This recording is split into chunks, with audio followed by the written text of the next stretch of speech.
Great. Well, thank you so much for joining.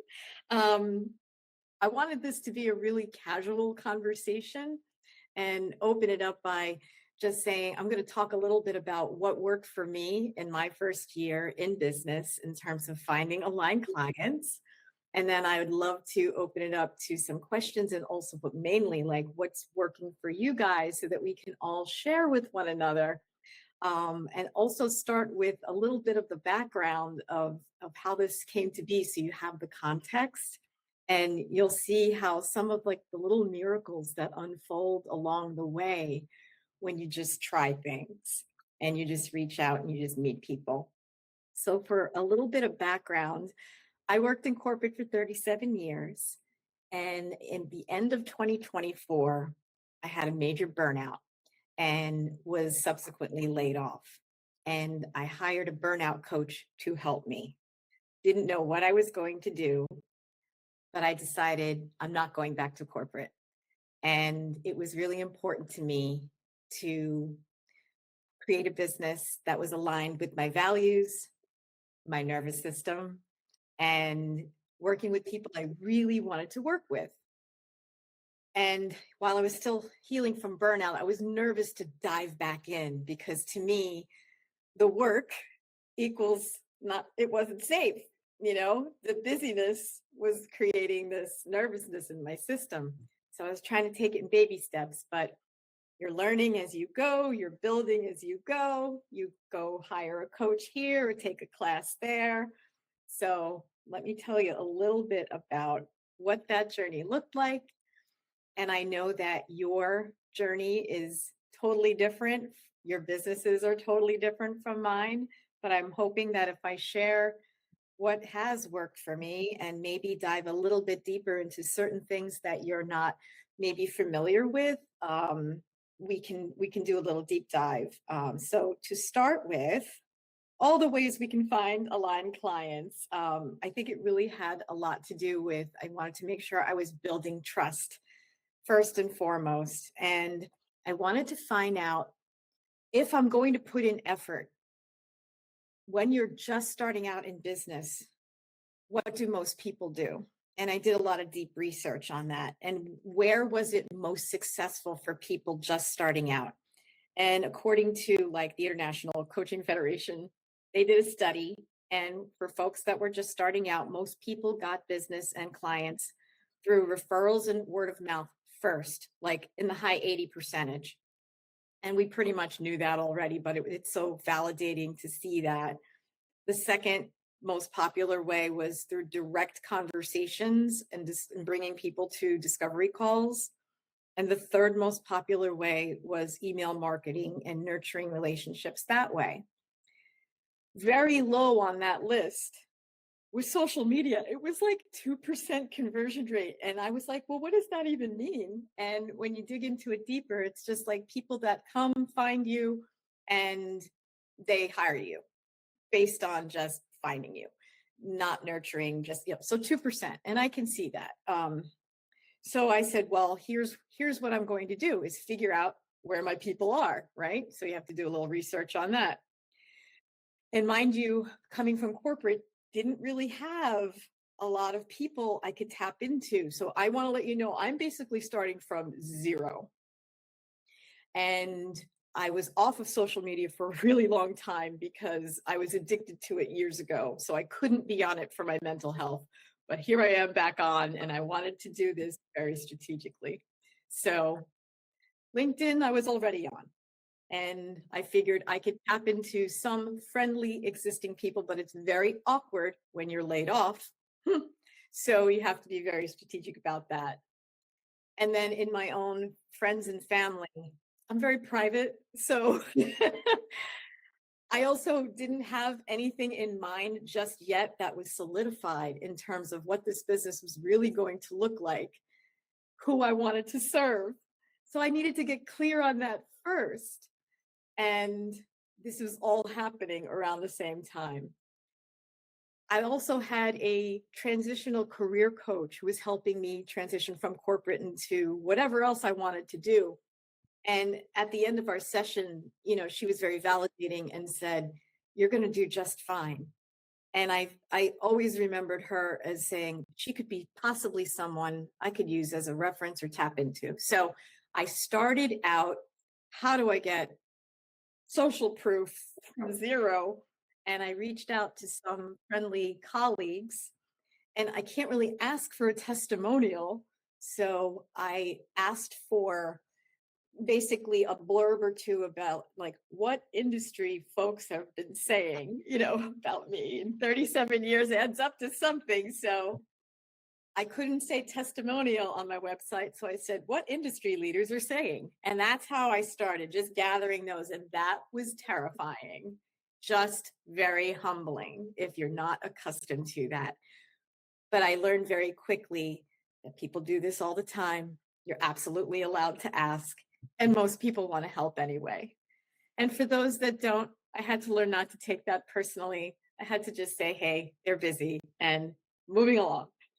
So, how do you get testimonials and social proof when you don't even have an offer yet? You have a general idea of what you want to do. I started to take courses. Initially, when I started in corporate, I was the right arm to many CEOs. So I was thinking, what kind of business could I create? I was a business analyst with technology supporting them. I was basically their strategic right arm.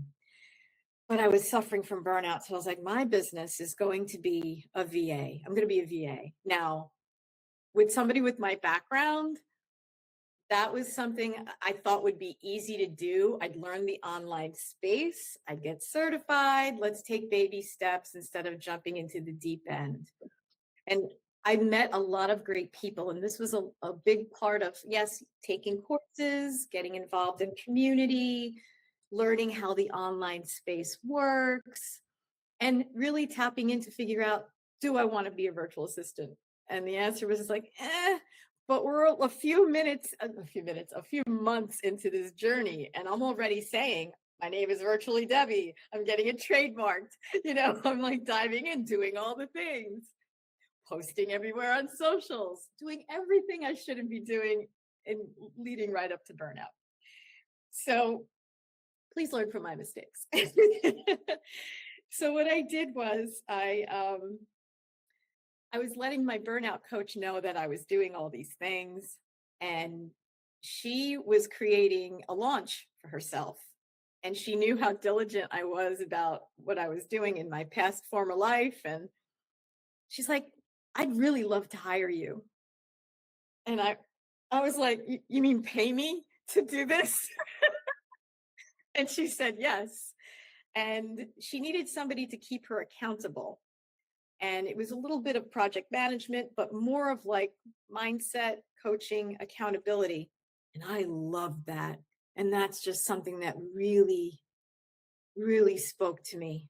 But in the meantime, I was still too afraid to dive in and say, this is what I'm going to be. I'm going to be a business coach. I'm going to step into this. I was still too nervous. So I'm still posting on social media, and I'm learning all the things, and I'm joining paid communities. I'm joining free communities. The paid community was not a fit. It was a lot of venture capitalist founders. This is not my thing, but I was diving in and showing value and seeing how I could help. And I was doing one-on-one free sessions with folks to see if in exchange for testimonials. And it was good, but I realized that I was investing time into something that wasn't a fit, but it wasn't a mistake. It was just another thing that, let's try this. I eventually found more courses. I found a business coach for myself, and I really liked her. I took just a course first, just to test the waters. And I realized that I don't want to be a virtual assistant. I don't want to be an online business manager, even though I got certified in both of those and spent a lot of money in that. I want to be a business coach, and I need to step into my power. That's the voice that just kept saying it. Like the more I was home, the more I was away from corporate, the more my nervous system got regulated. The voice got louder as to, you need to step into your power. You need to design a life and a career that is in alignment with yourself. And I knew that in order to get aligned clients, it had to be in a way that I wasn't doing cold pitches that didn't align with me. I wanted to get to know each person on a very deep level. So, how was I going to market myself and how was I going to reach out? And so, all this is kind of happening at the same time. But the course of my business coach and her course and how to get aligned clients was very helpful. But I also learned something about that. Courses are great, but there's a time and a place for them. And some people learn better one to one, and I noticed I got a loop of buying courses and buying courses and buying courses, and then they would kind of sit in my hard drive, and I wasn't really like 100% applying those. So I was very mindful of that as I was going through this journey. Meanwhile, I am working with my burnout coach. And here's where some of the magic starts and some of the seeds start to sprout just from one person. So I am taking this Get in Coach course through my business coach. And part of what she was teaching us was to create a scholarship program. And I was like, what is that? And it's basically giving away 3 months of free coaching, for example, and having people apply to your scholarship. And I was like, all right, but I have no presence on social media. And I was posting about this great scholarship that was coming in 2 weeks. Crickets. I got crickets. I got nothing until my client and my burnout coach said, I'm in this somatic class and we have a WhatsApp. We keep in touch with everyone in there. Why don't you give me your advertisement for your free coaching thing and your scholarship? And she put it in there and 8 people came through. I was like, this is very cool. Now I'm interviewing each person to see if they will eventually win this scholarship. And I have to say, I couldn't choose just one. There were 2 people that I really adored, and I wanted the practice of coaching people to keep myself sharp. I needed to stay in touch with folks from the outside and not just sit here and worry about how I was going to get more people in. And it was wonderful. I had 2 people that won the scholarship. I was coaching them for 3 months. The people that did not win, I stayed in touch with, and I said, I would love to at least offer you maybe once a month, a little touch base to get you started. And the method behind that was to, at the end of the year, reach out to them and say, it's been so great, doing this pro bono work with you. If you'd like to work with me next year, here's a discounted rate because you are one of the founding members, validating my business. And I did that for the people that won the scholarship. And I also did that for the folks who didn't win. And out of the 8, I will be very honest with you, the 2 people that I did the scholarship with, it was amazing. And one of them is continuing to work with me. The other one is very busy. I haven't heard back from her. I'm still waiting for her testimonial, and that's how that goes. But that's been 2 months, but we'll see. And I really dedicated a lot of my time into that, but that's okay. You just keep moving forward. And the people that didn't win, there was a little less of a commitment there, I would say. I think for folks that are dedicated and really invested in something, they are going to invest their time. They're going to be very serious about it, and they're going to let you know. And you have to pick up on those signs. But for me, it didn't matter because I was still getting this experience, validating that I was doing a really great job in coaching. And that was fine. I got what I needed from that. But I think in the future, it's important to be clear that if you're going to offer something for free, you let them know up front. You would love for that to be in exchange for a testimonial. So there's that. And then as this is happening, sorry, I'm looking at my notes. I also tried in-person networking through the Chamber of Commerce in my town. And I would say that while the people there weren't my people, it was a lot of financial folks trying to sell me insurance and stuff like that, a lot of bankers. It was very good to say in one sentence who I am, what I do, who I serve. And it was great practice. And I realized I wasn't clear on it and I needed to sharpen that. So it was great. I got something out of it and I had little business cards made up. That was great too. But it was what it was. And I realized that I'm much more comfortable doing this from home, online, and in different situations. Now, one thing I haven't mentioned yet is I never did a group call. I wasn't ready for it. Took me about a year, and this is my first one. But I would have never found this had I not joined a Facebook group. And now let me tell you about Facebook. I did not want to join Facebook when I first started. My business coach suggested it. She said that's where she found a lot of her clients in the beginning. But a lot of the groups are just like, hey, follow for follow and spamming. And I just was like, no, it's noise. It is not targeted. There's got to be another way.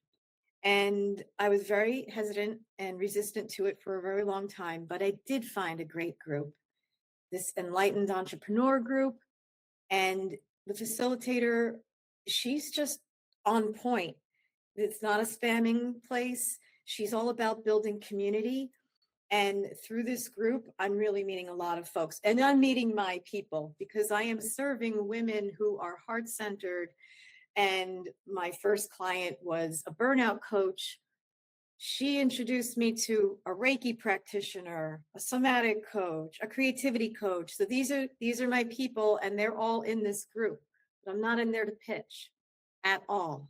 I'm in there to offer service, to offer advice, to build authority, to build a presence, to build trust, and also where, opportunities can come up. And let me tell you, as this is happening, LinkedIn is starting to kick in. So I'm showing up there. I used to post every day. Now I post maybe once or twice a week. But one person came through and said, hey, I really love your story. Stories are important, by the way, storytelling, telling your story. People connect to your story. And this one woman said, I would love to write an article about you. I was like, what? An article? Okay. And she sent me an email and she had her questions on there. I answered them honestly. She wrote a lovely LinkedIn article. She tagged me. And I got a lot of people that were very interested just through that. And she also came back and said, because this person is definitely a connector. I didn't even ask for it. She just found me. She's like, I know somebody that I think you'd really get along with. Courtney's smiling now because she knows exactly who this is. And I met Courtney and we got along fabulously. And you feel like a sisterhood connection. Long story short, I end up on her podcast. I don't even know, podcast. Okay, let's do it. It's amazing. My family now knows I'm on a podcast. They're understanding it better now. Business colleagues of Courtney, hey, I saw your podcast. I'd love to have you on mine. I was like, yay, okay, this is cool. This is cool. So this is wonderful. And also, mind you, I don't go out a lot. So my social circle is here online, and Courtney has this beautiful, wonderful soul flow embodiment class that she facilitates. And part of my healing is connecting to my body somatically and helping manage my nervous system. So I join her classes once a month, and I'm meeting other lovely human beings through that.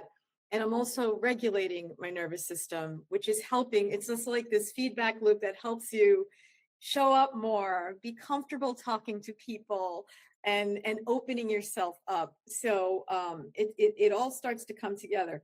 Instagram starts to kick in now. And it's a follower who, honestly, I didn't even think she was following me. She just found me and wanted to book a call. I thought she wanted to have a coffee chat. No, it wasn't about that. And this came out of nowhere. So she must have been looking at my stuff for a while. And I just remember at this point of the game, I had been pushing really hard on all cylinders. I had the LinkedIn going, I had my Instagram. I was even posting stuff over on YouTube, just repurposing. And the group the paid community I belong to, pushing the scholarship program, and doing coffee chats. And we'll get to that in a second because those were super, super helpful. But I was burning out at this point, and I needed to take a step back. And also, visibility was starting to bother me because I was pushing all these levers at the same time, but the impressions on all these sites were 100 or below.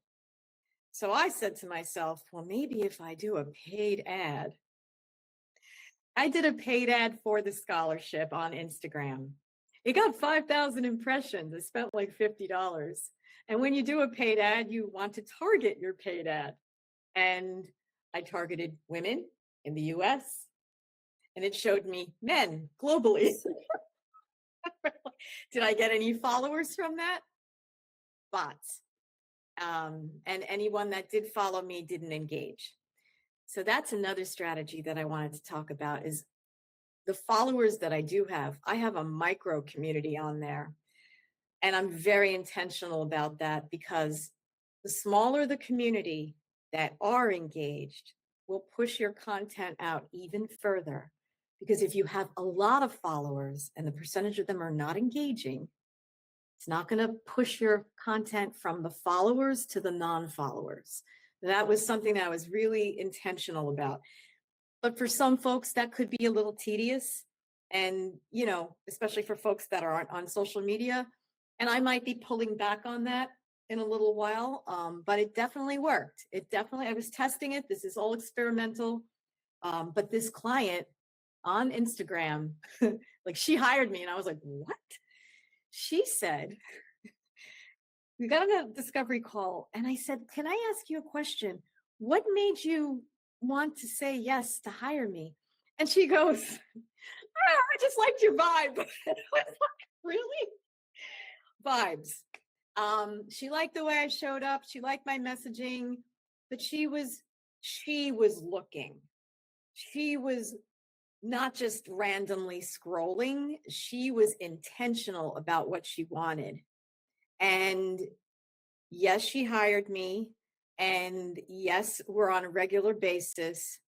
But I also realized that when you have clients, you also need that your job's not done just with the coaching. You still need to keep in touch with them because sometimes they forget to book. I have two kinds of offers. One is like a package where it's weekly. And sometimes people don't want to lay out the $2,000 for the package. So I have this other flexible offer where we start with let's dive in for 90 days in a 90-minute call for a smaller amount, like $400. And then you can book individual sessions. So I figured that's flexible. And with that, what I learned is that people will sign on for the $400 thing, will get in for the 90-day, I give them the roadmap, and then I leave it up to them when to schedule. But life's. And and sometimes they'll schedule once every other week, and that's great. And we have momentum. And it's ultimately up to them because I give them, they know their business, they know their lives, they know what they can handle. And I want to allow them that freedom to just do how they want, but you're not going to make money that way either. So I like to be flexible, but thinking going forward, I'm going to be pushing maybe the $2,000 package. It's a little more structured. It's week to week. People like that sometimes, knowing that you're going to get the people that are dedicated to their business, right? So, but I like the flexibility, especially being still recovering from burnout. So I was like, individual sessions, that's perfect right now. That's totally fine. But and this year am more ready for the week to week. And eventually I may do groups, but I don't know yet because my nervous system may not be ready for that just yet.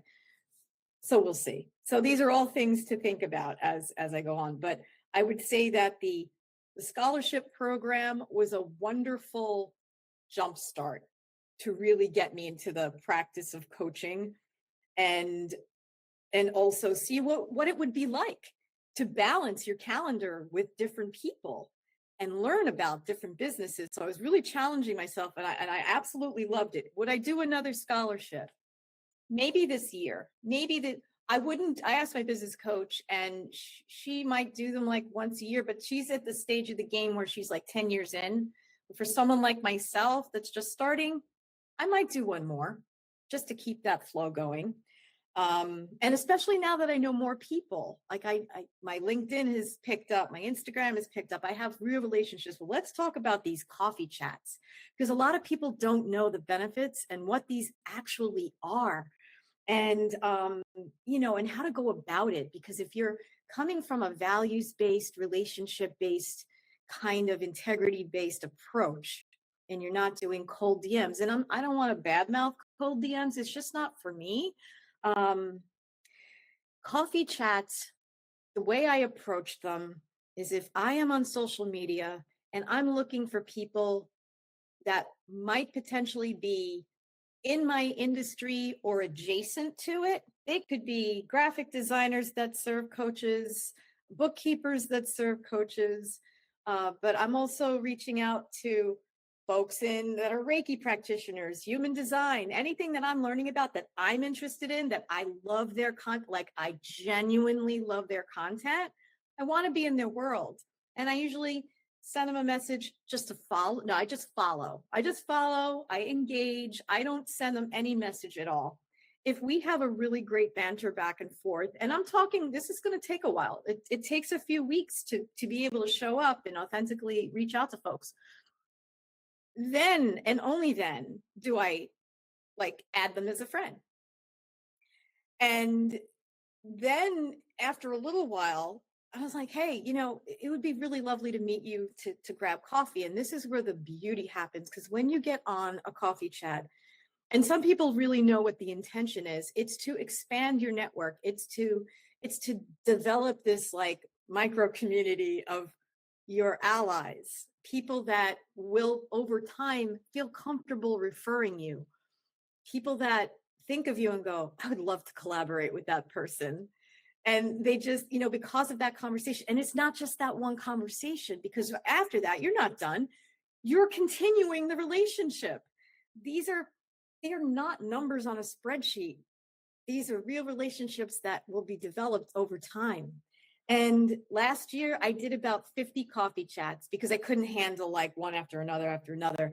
And I would keep a list of folks that, and mind you, not every chat is going to be like gangbusters. Like, you're going to meet people that take this as, I'm going to pitch to this girl. I'm like, oh no, you're not. So there are ways to, have boundaries around that. And, but you're not going to book a call with someone that you don't already have a great rapport with. You're just not.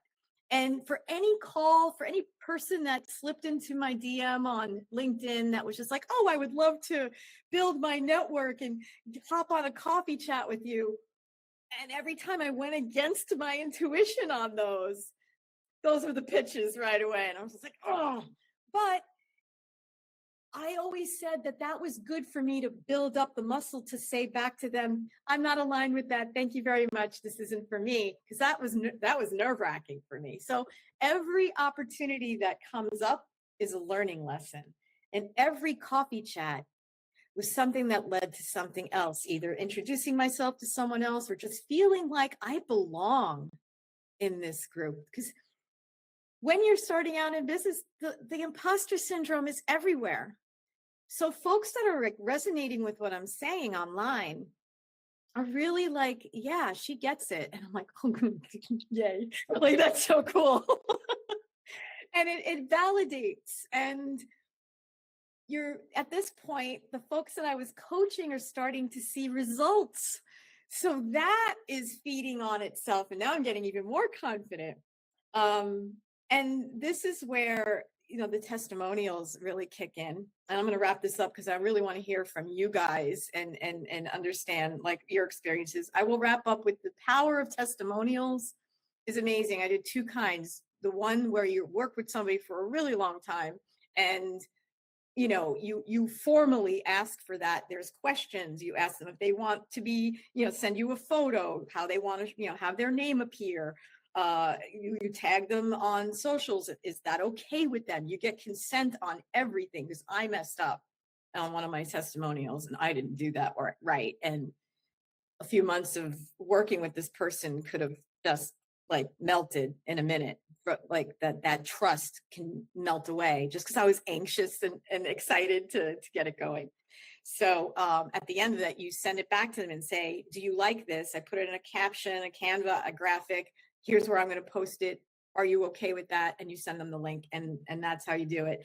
But the other kind of testimonials are, as I'm doing coffee chats with people, there are opportunities that do come up. I don't ask for it. They ask me. They say, I have a problem in my business, and what do you think about this? And it's usually something we can't handle on a coffee chat. I go, how would you like me to just do a free coaching hour with you in exchange for a testimonial? Would you like that? And there have been so many wonderful opportunities that came from that, I have to say, and the testimonials that build up. And now you're following their business, and they're speaking very highly of you. So that's good. And the last thing that I will mention that had worked, which was a shock, which was a potential client that came through from ChatGPT. And I was like, what? This is how it happened. She had a horrible experience with a coach, and she was trying to get out of the contract. She felt pushed, pressured. So she went to ChatGPT to talk about it. And then she was looking for a referral. And she said from that conversation that my name and company name was the only one that came up. The only one that came up. She doesn't even live in my state. So I was like, how the heck did that happen? And I asked ChatGPT, since I guess now we're tight. And it said I was very clear on my socials and my website, that I was transparent on my pricing, that I was very clear about what I did one-to-one, which is what she looked for. I was very clear about what that entailed, and it made it easy for ChatGPT to match me up with what she was looking for. I wasn't even optimizing for it. Now I'm researching it and looking into it, and making sure that I am optimized for it. Now she called, we were on a chat, we did a discovery call. But if a person is hesitant and not ready, and I knew she came from a situation that she's still a little burnt by, I let her know, if I'm a match for you, I'm here. Don't feel pressured to decide. And it's been about a week, because the last thing that I want is for her to like kind of somewhat feel obligated. There could be people pleasing tendencies. We don't know. She signs on, and then I'm the one that she's looking for a refund from. So I want to make sure that they are 100% on board. They know what to expect, and they're excited. They're excited to work with me. What didn't work for me were paid ads, the in-person networking, but that doesn't mean it doesn't work for everyone else, and the cold outreach.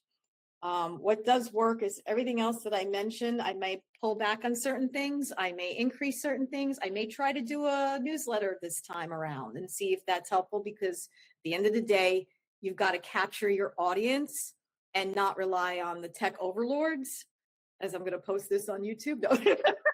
Like you can't rely on that, because your audience can be gone the next day. So I'm going to see what that's going to take time. Because right now I have a mailing list, and it's just my sister and like one other person. So no newsletters just yet, but we'll see. And I would love to know from you guys. I would just love to open it up. Tell me a little bit about how long you've been doing this, what's really worked for you, and maybe what you would never do again. And feel free to just like hop off, raise your hand, whatever you want to do.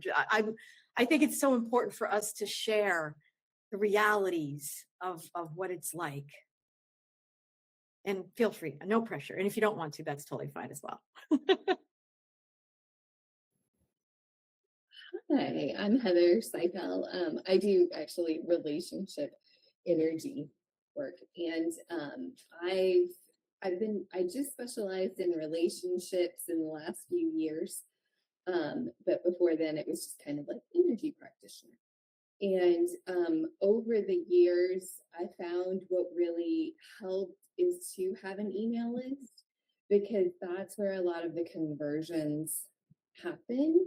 And you can give them a lot of little reminders and helpful tips, because if people are getting quality training and data from you, they know that you're competent, and then they can also tell that you care. And I think that's going to be the huge mark. Like, I felt the shift happen from 25 to 26. It was definitely going that way. But now people are so over being sold to. And there's a lot of the younger people who are, they're actually teaching in their business coaching to not nurture your audience, just to straight sell to them constantly. And it's like a huge thing now. It's like a Yeah. trend. And people are over it, because who the hell likes being sold to all the time with no actual data? And you don't even have a framework for what they're saying if you're not presenting data to your clients, you know? Right. So email lists help. I mean, and right, the statistic that you said right when we started, it's like, that conversion for social media is so low. You could potentially get new followers there, and that's great. I personally have never had really all that much success on just like blasting it out on my own pages, but I have had really great success in Facebook groups. And I mean, this was back in the day, like 2018, and it's like when it was a lot easier online. But the good thing about groups is if you run like a little freebie offer, challenges were really big back then. So you do like a 3-day challenge, Yeah. or a 3-day challenge, and then you could grow your email list. And there's lots of different ways to grow an email list now, like webinars like this one. People can hop on and or little PDFs, like whatever opt-in that you want to do. It really starts that, and your email list is really like your followers. Mm-hmm. If you think about it, like your socials, or are they going to see your stuff, or are they actually going to engage? That's more for trying to capture new people onto your followership, which is your email. Absolutely. Heather, I did hear that recently on somebody's marketing video on YouTube, and they mentioned that specifically, that Instagram and maybe even Facebook, it's a quick scroll. People are going there to be entertained. Yes. People are going to YouTube for long form content because they are the buyers. They are ready and they're researching. So that is also making me think about bumping up my YouTube presence, because everything that may have worked back in 2018, the landscape is totally different now. And you're absolutely right about the trust factor. It's huge. Heather, may I ask how long, just so I understand, like, how long did it take you to build an email list? Like, for someone like myself that has my ex-husband and my sister on it, like, how long did it over time. I mean, I would say I would probably get 30 plus minus new people every time I ran a challenge. Okay. I mean, Okay. challenges aren't all that popular these days. And when you say challenge, can you give me an example of a challenge? So for energy work, I did something like an opening your heart to receiving, or opening for love. It was something like that, right? And it was like videos that I did. I mean, they were short, they weren't super long. This little explanation, a little energy practice. Okay. And it would come out via the email sequence, so they had to be signed up for the email. Ah, I see. Okay. So it's a sequence. Got it. So like lead magnet sequence, like my lead magnet is I'm offering a free mini coaching session because I try to get people to sit in front of me because I have all my free research and PDFs on my website, downloadable, blah, blah, blah, blah. And I'm not capturing email because I think there's a part of me that's like, I don't want to bother folks. Like, I don't want to think that, you know what I mean? But they're so Yeah. used to the format of send me your email, type in, something in the chat. Well, when when you go to build your email list, the thing about it is that you want like 2 or 3 emails that are hyper educational. They do nothing but give quality value. Mhm. So that and it'll come out like once a week or however long you have it set up. So you have to have an email system that does automations. So when they first sign up for whatever this thing is that you're offering, your freebie, um, they get an email from you once a week that is a quality experience. So Mhm. that it sort of like trains them to open your emails going forward. Right. You know the people on your email list that you're like, oh yeah, I want to read what they're putting out. You Right. know, Yeah. the person for it, and you know the person on your email list that's always hard promoting. And you have a tendency to not open their email. Right? Right. So if you train your audience that when you post an email, it has value, it has quality. Every once in a blue moon, it might just be an announcement for the thing that you're offering, and that's understandable. But Yeah. generally speaking, you're going to get a higher open rate, which means you keep your audience, right? Yay. I love that. Thank you. Yeah. Anybody else that has something that they've tried that really worked for them that we haven't mentioned here, or anybody have any questions about what we did talk about? No worries. Anybody curious a little bit more about the coffee chats? I'm wondering, have you guys done them and were they successful? How did you find them? Were they comfortable, uncomfortable? Do you do them at all? Curious to know. Because for some folks that are much further along in their business, they don't have time for coffee chats. They're busy like coaching.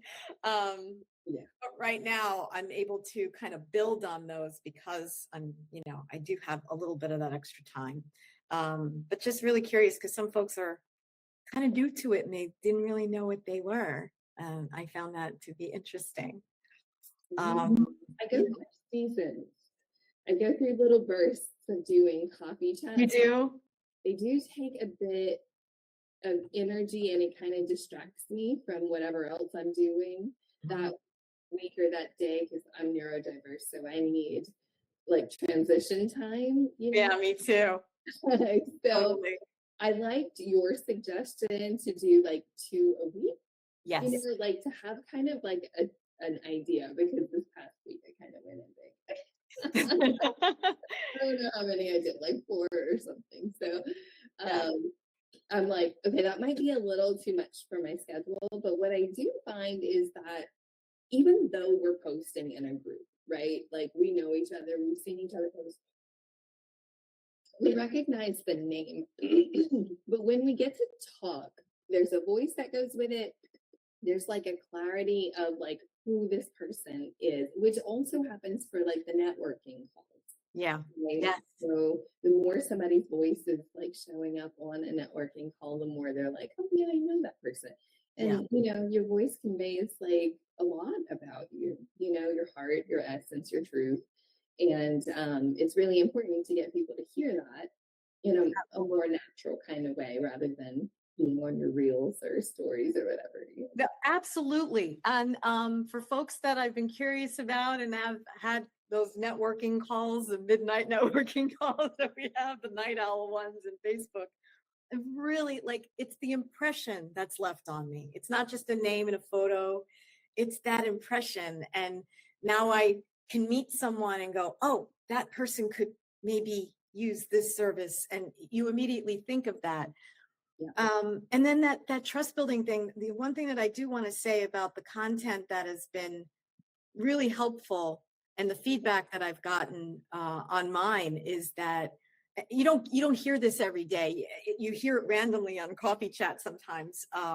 People aren't liking it, but they're watching. It's crazy. And I always tell people to have a good balance of, something that's educational, something that's a little bit personal about you, something that's a little promotional so they understand that there's something coming down the pike if they're following your journey. And that balance is good. And I know a lot of people say just focus on one social media platform, but for me, I'm still in that experimental stage. I'm still trying to figure out where to really dive in. But I have pulled back a little bit on the grind of the day-to-day posting. And I'm very intentional now, putting things in my own voice and not relying on ChatGPT the way I thought would be efficient. It does a lot more harm than good. It can help you get organized, but you need to use your own voice. And in this trust economy, people are just starved for authenticity. They really are. So if you can get on camera, that would be amazing. I take 50 takes to do one 90-second reel, I'll be honest. But those are the things that people just feel, and that is much more trustworthy than me putting up a post or a graphic. Folks like my carousels because they're really informative, but at the end of the day, they can get that information anywhere. I just like to have it in my library of things that they can come back to, and that's nice for me. But I used to spend all the time on the carousels and all the time and not so much on the reels. So it's like whatever you're afraid of, that's probably maybe what you need to lean into a little bit more. And I would also suggest to stay up on marketing trends for 2026 and do your best to tap into your intuition as to what is right for your business, because I've followed people's advice thinking that that would help, but it really wasn't aligned with the kind of business and the kind of people I was looking to attract. So tapping into that intuition is like a really good thing too. Do you guys have any questions? If you don't mind me just like offering like a little helpful thing for you, Please. really put in your like every time you talk, like every time you say, I love getting on the phone with people. I love supporting people directly one on one because a lot of those big business coaches are doing like this, like, watch my training, and then they're going to sell you a huge high ticket price for very little time. So your time and your being present is going to be your selling point. That's just my personal opinion. No, thank you, Heather. And I really appreciate that, because when I was intentional about selecting an audience that I wanted to serve, I would see the high ticket coaches and you wouldn't get a lot of time with them. And I'm like, they should be able to get the years of my experience and be able to have it accessible, affordable.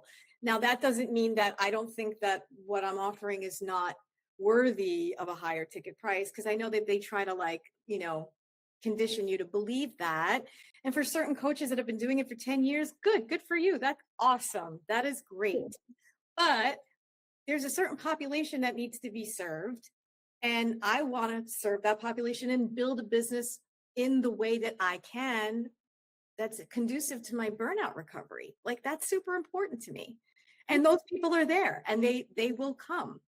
But the seeds that I've planted in all these different ways, that's what I wanted to share with you guys. I wanted to kind of like just get it out and say it out loud and just, share what did work, what didn't, what exhausted me. The scholarship program, I never saw that anywhere until I took Anna's class. And I was like, that's a good thing. And I think I might use that again. Coffee chats are always going to be a thing. And free coaching sessions in exchange for a testimonial for sure.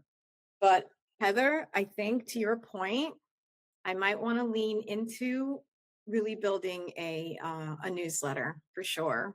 Yeah, I think so.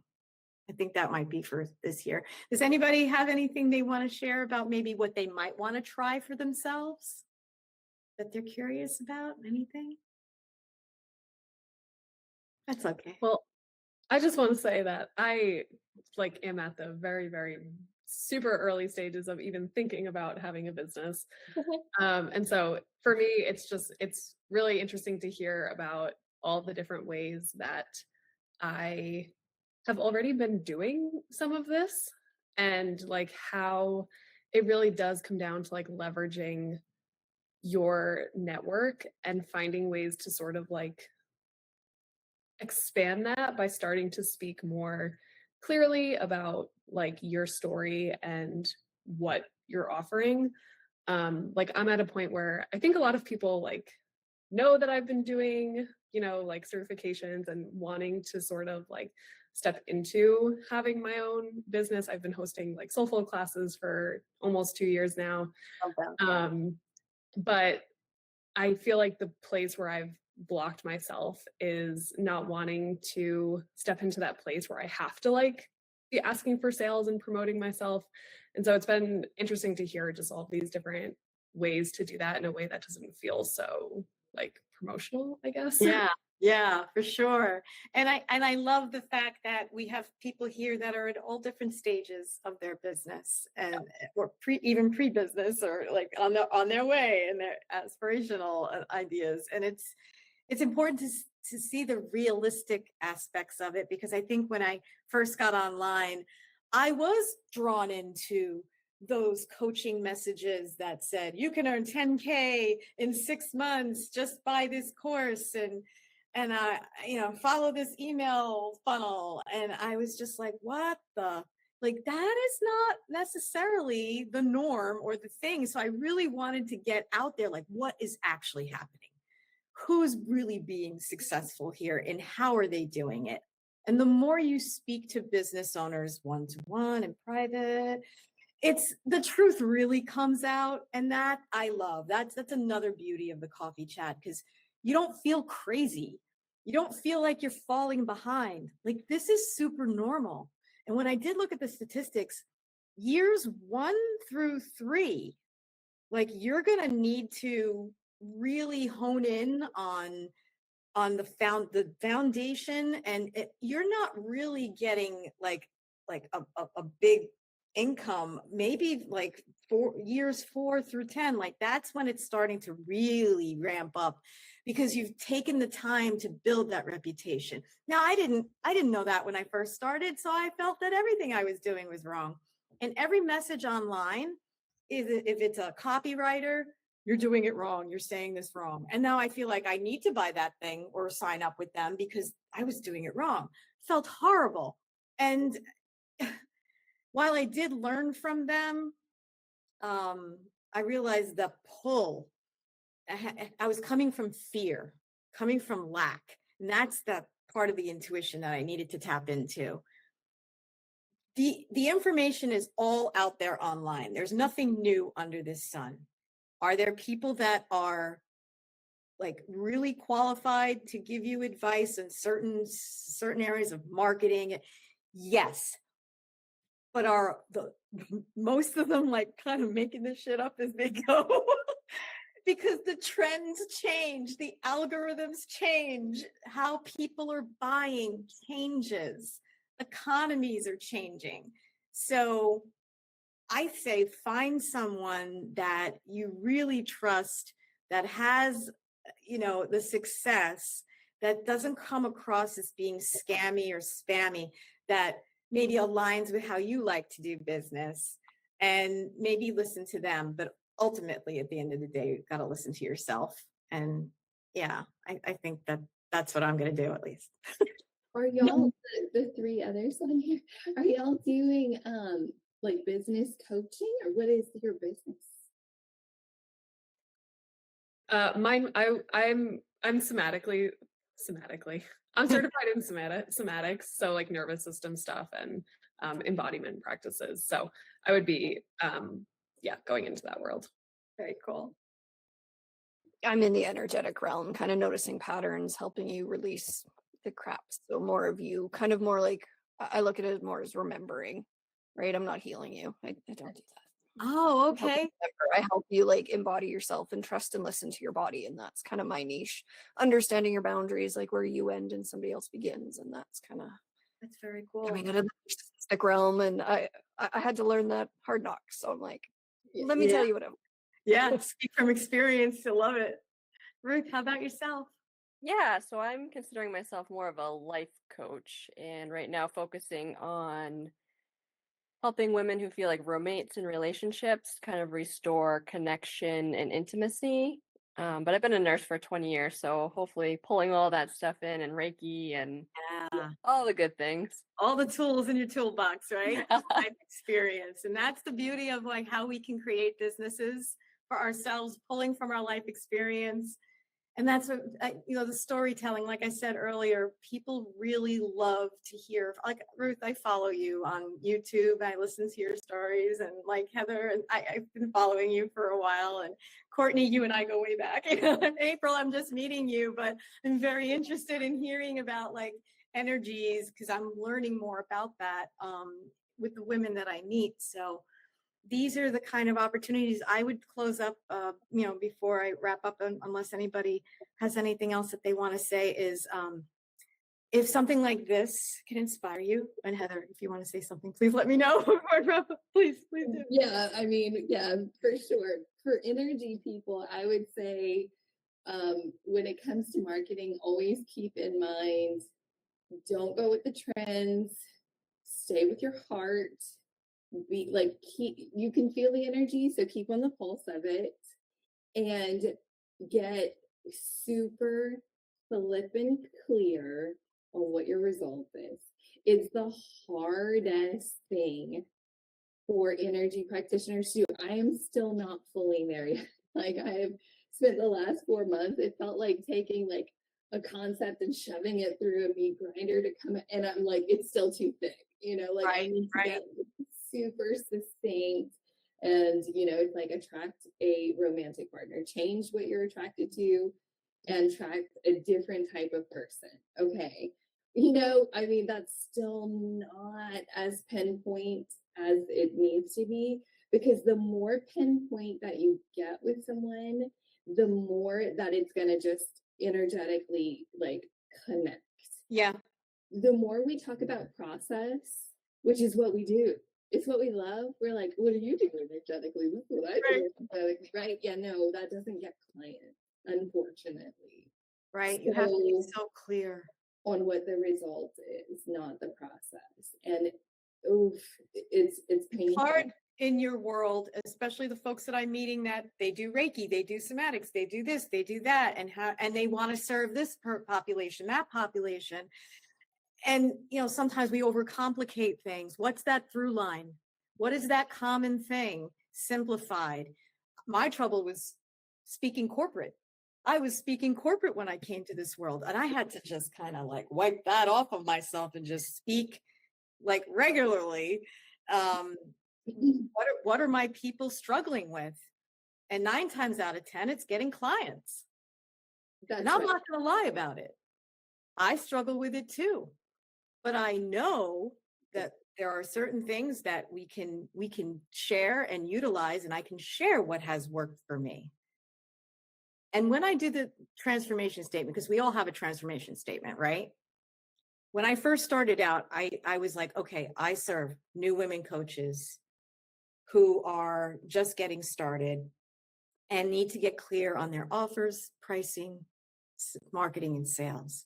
But then it's to what?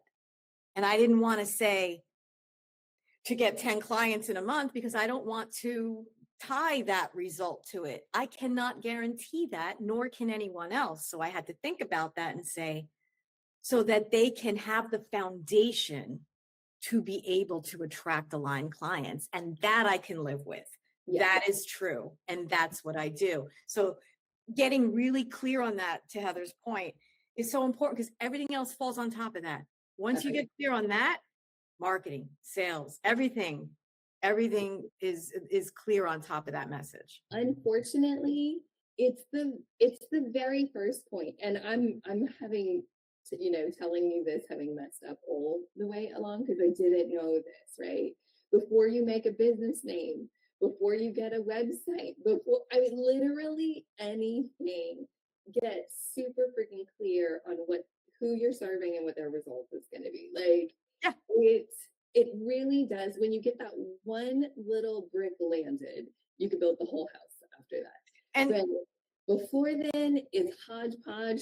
You build stuff, it falls apart. You try, it doesn't work. And I'm still right there.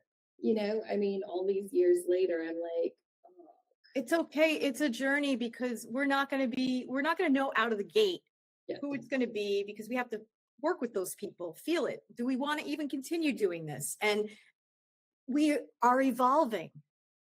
But if you want to get clients now, we can't wait for it to be perfect, right? So Right. like one simple offer, one person, let's test out the transformation. Let's get that one person in, build Yeah. from there. And if you got to change it, that's okay. I went from virtual assistant to online business manager to business coach to intuitive business coach to that felt more aligned for me. I'm like, that's what we're doing. So be easy on yourself. This is a process. And having more calls like this, I love this. This is great. And I can't thank you guys enough for joining. I'll have this video ready for you guys if you want to see the replay and share it with folks, whatever. Do you have any questions before I go? No? Thank you again. Have a beautiful day, and I'll see you guys online. Thanks, guys. Thank you. Bye. Bye.